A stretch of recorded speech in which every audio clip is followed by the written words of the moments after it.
বন্ধুরা, আজকের প্রথম প্রশ্ন দেখুন। আইলা ঘূর্ণিঝড় কত সালে হয়েছিল? 2008 সালে, 2004 সালে, 2009 সালে, 2010 সালে। আইলা ঘূর্ণিঝড় সবাই নিশ্চয়ই নাম শুনেছেন, জানেন। তো এই আইলা ঘূর্ণিঝড় কত সালে হয়েছিল? বলুন, 4টে সাল দেওয়া আছে। উত্তর আমি বলে দিই। আইলা ঘূর্ণিঝড় হয়েছিল 2009 সালে। উত্তর হচ্ছে সি। 2009 সালে 25শে মে আইলা ঘূর্ণিঝড় হয়েছিল। সেক্ষেত্রে ঝড়ের বেগ ছিল প্রায় 90 থেকে 100 কিলোমিটার পার আওয়ার। গাঙ্গেয় পশ্চিমবঙ্গ এবং তার আশপাশের অঞ্চল দিয়ে বয়ে গিয়েছিল আইলা ঘূর্ণিঝড়। তাহলে সেটা 2009 সালের 25শে মে। তাহলে এখানে উত্তর হচ্ছে সি। পরের প্রশ্ন দেখুন। ভারতের বৃহত্তম লবণাক্ত হ্রদ কোনটি? প্রথম অপশন হচ্ছে ডাল হ্রদ, পরেরটা হচ্ছে লোকটাক হ্রদ, পরেরটা হচ্ছে সম্বর হ্রদ, তারপরেরটা হচ্ছে পুলিকট হ্রদ। তাহলে এর মধ্যে কোনটা সবচেয়ে বড় লবণাক্ত হ্রদ? কোনটা উত্তর হবে বলুন? এখানে এই যে ডাল হ্রদ, এই ডাল হ্রদ কাশ্মীরে অবস্থিত এবং এটা কিন্তু মিষ্টি জলের হ্রদ। পুলিকট হ্রদ এটা অন্ধ্রপ্রদেশে অবস্থিত। লোকটাক হ্রদ এটা মণিপুরে অবস্থিত। আর এই সম্বর হ্রদ এটা হচ্ছে রাজস্থানে অবস্থিত। এটাই হচ্ছে বৃহত্তম লবণাক্ত হ্রদ। তাহলে উত্তর হচ্ছে সি অপশন। ভারতের বৃহত্তম লবণাক্ত হ্রদ হলো সম্বর হ্রদ, যেটা রাজস্থানে অবস্থিত। পরের প্রশ্ন দেখুন। ক্যালিফোর্নিয়া স্রোত কোন প্রকারের স্রোত? উষ্ণ স্রোত, নাকি শীতল স্রোত, নাকি মিলিত স্রোত, নাকি কোনোটাই নয়?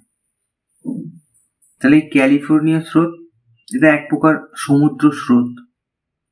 এটা কেমন ধরনের স্রোত? উত্তর বলে দিই, এটা হচ্ছে উষ্ণ স্রোত। এই অপশনটা হচ্ছে রাইট। পরের প্রশ্ন দেখি। পৃথিবীর বৃহত্তম মিষ্টি জলের হ্রদ কোনটি? ভান হ্রদ, প্যাংগং হ্রদ, বৈকাল হ্রদ আর সুপিরিয়র হ্রদ।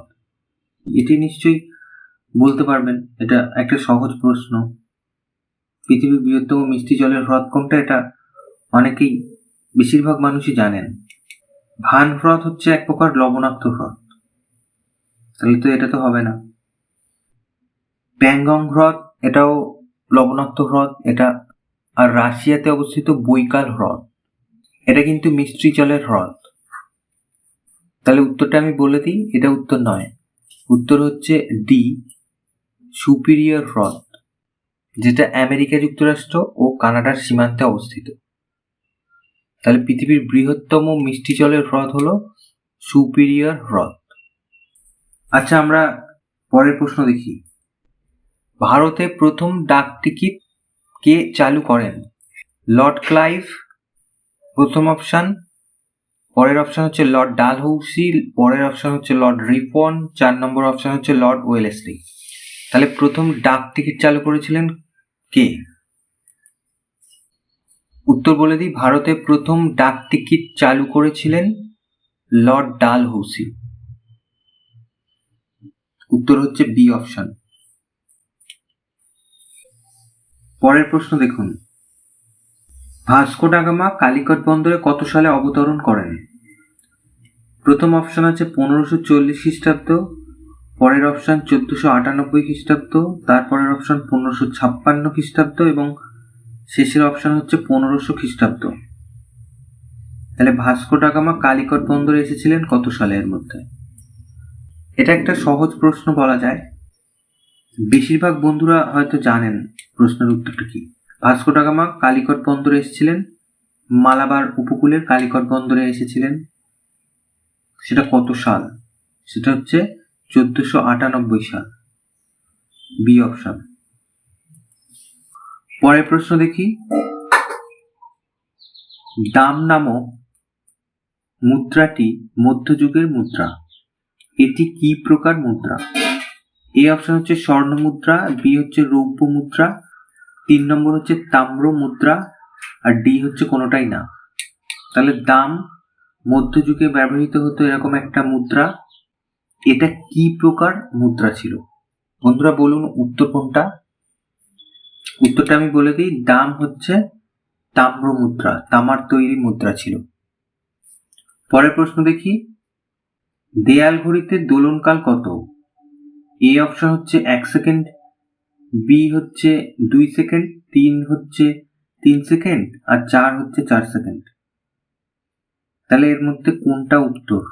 দেয়াল ঘড়ির দোলনকাল, দেয়াল ঘড়ির দোলনকাল হচ্ছে, উত্তর হচ্ছে আমি বলে দিই, দেয়াল ঘড়িতে দোলনকাল হচ্ছে 2 সেকেন্ড। বন্ধুরা পরের প্রশ্ন দেখুন, পেরেক তোলার যন্ত্র কোন প্রকার লিভার? প্রথম অপশন প্রথম শ্রেণীর লিভার, দ্বিতীয় অপশন হচ্ছে তৃতীয় শ্রেণীর লিভার, 3 নম্বর অপশন তৃতীয় শ্রেণীর লিভার, আর ডি অপশন হচ্ছে কোনোটাই নয়। আসলে লিভার তো 3 প্রকারের হয়, এখানে 4 নম্বর অপশনটার কোনো দরকার ছিল না, তবুও আমি দিয়েছি।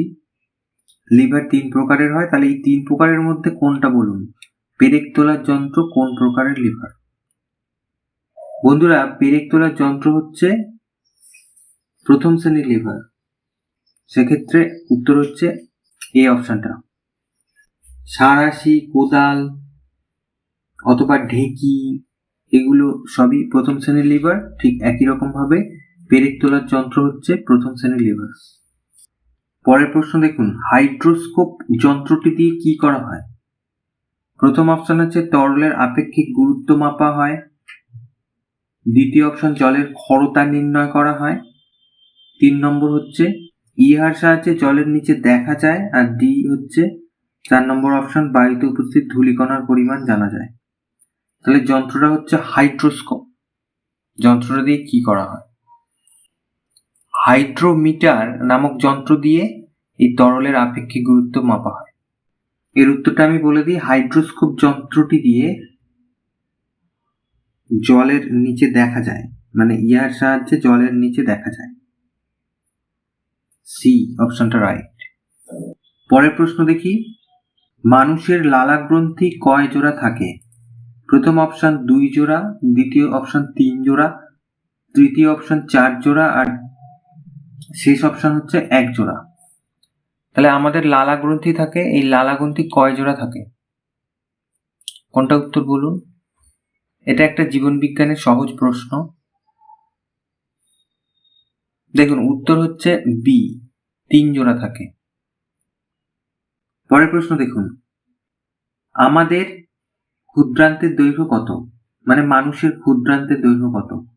8 মিটার, 5 মিটার, 7 মিটার, আর 10 মিটার।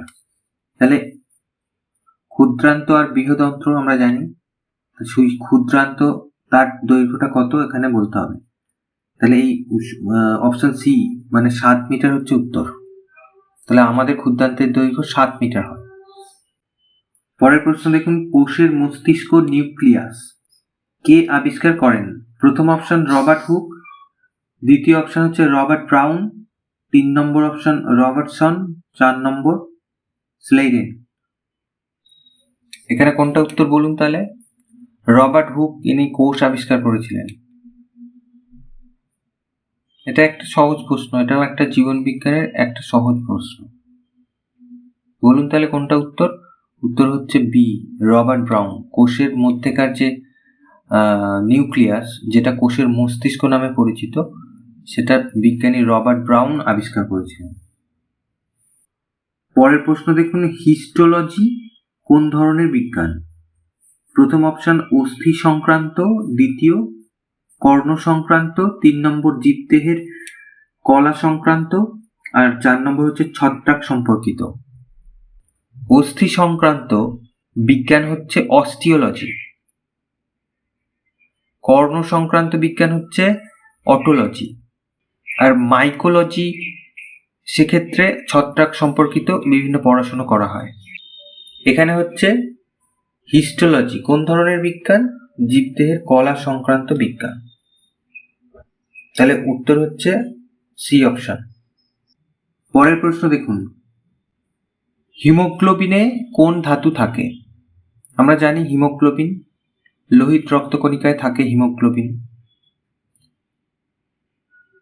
তাতে কোন ধাতু থাকে? তামা, লোহা, জিঙ্ক, অ্যালুমিনিয়াম।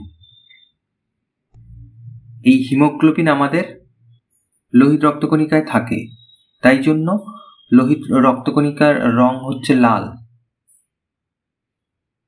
তাহলে এই হিমোগ্লোবিনে কোন ধাতু থাকে? উত্তরটা আমি বলে দিই, হিমোগ্লোবিনে লোহা থাকে। উত্তর হচ্ছে বি। বন্ধুরা, আজকের ভিডিও তাহলে এইটুকু। জিকে প্রশ্নগুলো কেমন লাগলো জানাবেন। ভিডিওটা যদি ভালো লাগে প্লিজ লাইক করবেন, আর চ্যানেলটাকে প্লিজ সাবস্ক্রাইব করে পাশের বেল আইকনটা প্লিজ প্রেস করে রাখবেন। এতক্ষণ ভিডিওতে সাথে থাকার জন্য ধন্যবাদ।